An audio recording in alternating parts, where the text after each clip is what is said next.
continuing with biblical prosperity. Even as I'm posting one post on Friday, I am already on to the next Friday's last posting, and it's never ending. And today, this morning, as I went through Proverbs chapter 10, you can read Proverbs chapter 10 yourself too. Read it over and over again. I've read Proverbs, the whole book, many, many times over the course of my working life, especially. I'm struck by this beautiful poetry, and to know that this book was written over 3,000 years ago, and it demonstrates the mind of a God-filled man's mind. When God's Spirit is upon a man, these were written by Solomon when he asked for wisdom, and that's what God gave him. And he wrote Proverbs. Imagine, over 3,000 years ago, and these writing is all in poetry, but also when I read Proverbs 10, you can really see that artistic writing there, that Hebraic mind, that Hebraic writing, that today when we read Wordsworth or poets like that, we see that they have a precedence. It's all in the Bible. So to be an educated person, if you want to write or do anything in this world, you must read the Bible, even if you don't believe it, because here is some of the best writing in the world. If you want to write poetry, if you want to write anything artistic, this is where you get your sources from. So Proverbs 10, I'm just going to read part of it. Here, see the rhythm. First verse, a wise son maketh a father glad. Okay, you have son and your father happy, wise son. But a foolish son is heaviness of his mother. See, you see the contrast, a wise son and a foolish son, the mother and the father.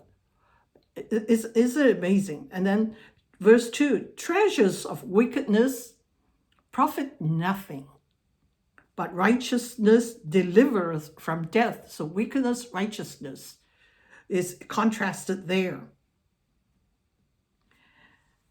And verse 3, the Lord will not suffer the soul of the righteous to famish, but he casteth away the substance of the wicked. The Lord will reject the wicked, but for the righteous, he will not let them go hungry. He will provide for them. He will not let them be in need of anything. Verse 4, he becometh poor that dealeth with a slack hand. A slack hand means lazy hands that won't do any work, will become poor. I mean, surely, and we've done that in previous posting. A little sleep, a little folding of the hands to rest, and poverty will overcome you like a bandit. But the hand of the diligent maketh rich. Verse 5, he that gathereth in summer is a wise son, but he that sleepeth in harvest is a son that causes shame. A lazy child, someone who will not work, is a shame to the family. Period. End of story. But a wise son is someone who is hardworking. When the opportunity is there, they work. They capitalize on that opportunity. And that bringeth joy and honor to the family.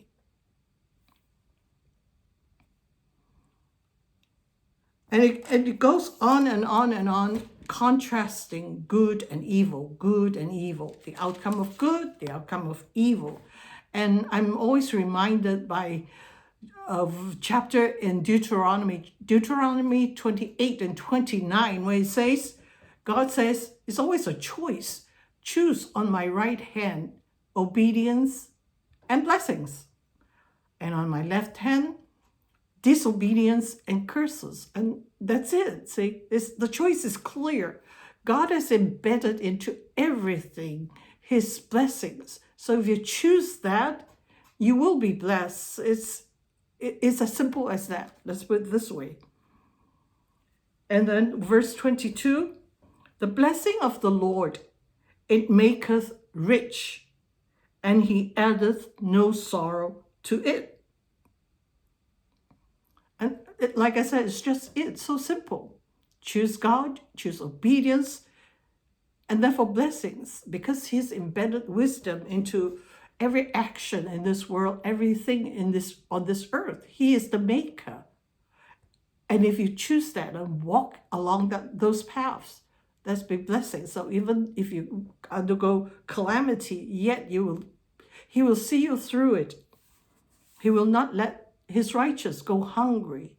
He will not let his righteous be in want, especially if you're in need of something, pray this prayer. Is that, Lord, you said so.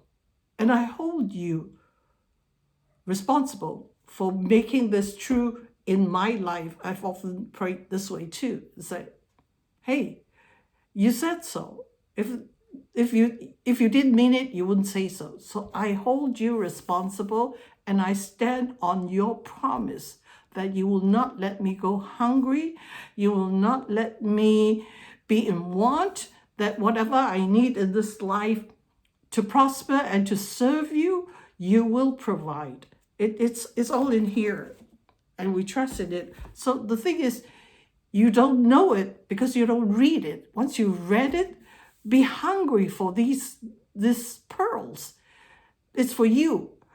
Be hungry for it. Hide it in your heart, in your mind, to live it out and to hold God responsible. He is trustworthy. He is worthy to his word to perform it. And verse 24, the fear of the wicked, it shall come upon him. What we fear is come upon me. Somewhere the prophet says, that says, if you're wicked, it will surely happen. But the desire of the righteous shall be granted. So we have really no need to worry.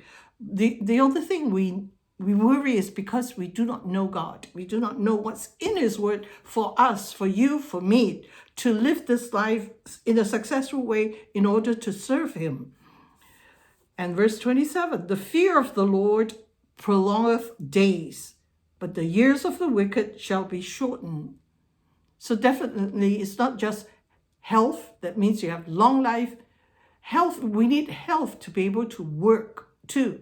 Without good health, we cannot work. And once we work, we'll heap upon ourselves righteous deeds that will bring blessings.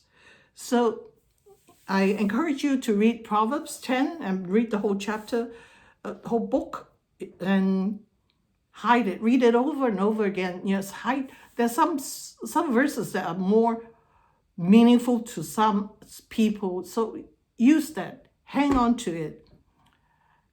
And prosper and not be in want. So everything we need for the service to God is there. And we can then say, come and join me in believing in my God, the creator of heaven and earth.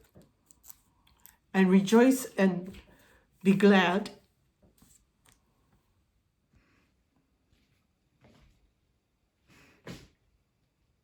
My cottagecore life.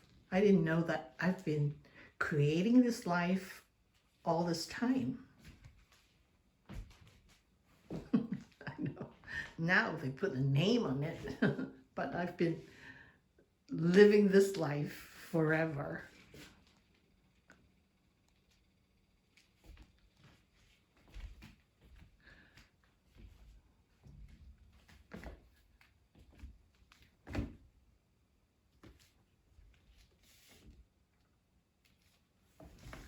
I'm not going to show you the backyard. Well, why not? Here. I took down some trees that form a hedge between me and my other neighbor. They were upset because now they don't have privacy. I think they have someone living out in the back, and there's an outdoor shower. So that's why they were upset. Now the hedge is gone, so they have to put that blue tarp there. That's what that is. So it looks like a kind of woodsy area in my backyard. It's so unkempt.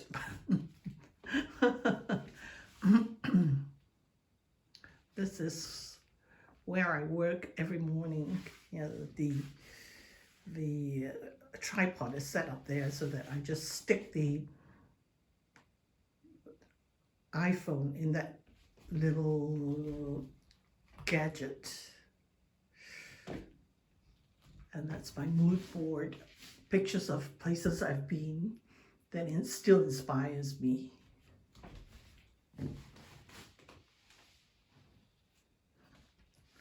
Yeah, alrighty.